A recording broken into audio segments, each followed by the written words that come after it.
This is the final showcase event. The Voices Centre and Everyday Lives, another centre, we collaborated to get some extra funding from AHRC to run a series of showcases where what we're showcasing is the community research that's been going on.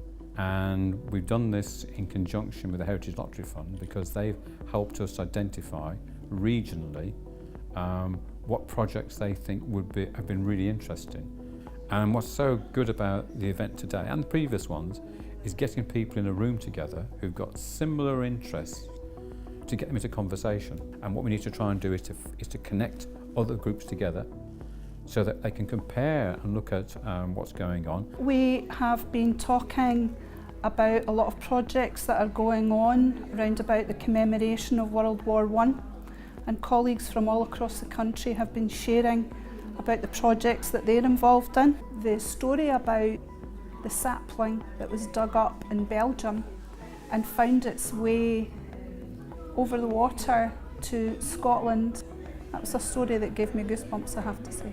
A soldier in the First War, after the battle, he, as we've all seen, the battlefields remained very little standing, just stubs of burnt out trees. And he managed to get 3 saplings that had survived. His father, being a gardener on a local estate, he sent them home to him in an ammunition box, saying, you might be able to do something with these. He did, in fact. One was planted and it is still on that local estate. 100 years later, it's a full-grown spruce tree. 2 things happened as a result of finding this out. A military cycle from Crieff to Passchendaele took a wreath made from the foliage and cones of the tree and a copy of the plaque that stands at the tree, all formed into a wreath. The soldier in question had been killed a year later, so they placed this wreath when they went over through northern France on his grave. Disability History Scotland is going to be talking about our Justice Not Charity project, how it developed, the things we've researched and what we found. It's looking at the 1920 march by the National League of the Blind in support of civil rights and pensions.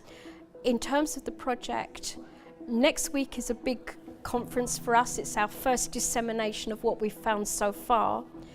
Then after the 2nd of December, the project goes into its second phase, and at the end of February, we're ready to actually have a book written.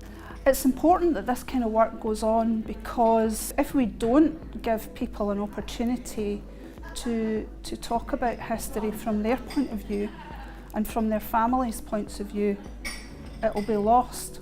The Voices of War and Peace Centre have been really helpful to us, and without them this project wouldn't have got off the ground. It would have fallen at the very first hurdle. They were the ones who identified the academic partner for us, and we've been very fortunate in that.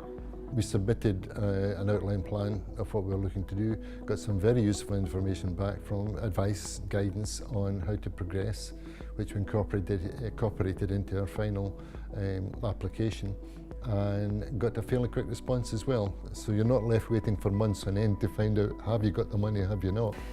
I would certainly recommend this type of event to anybody who's working on a World War I project.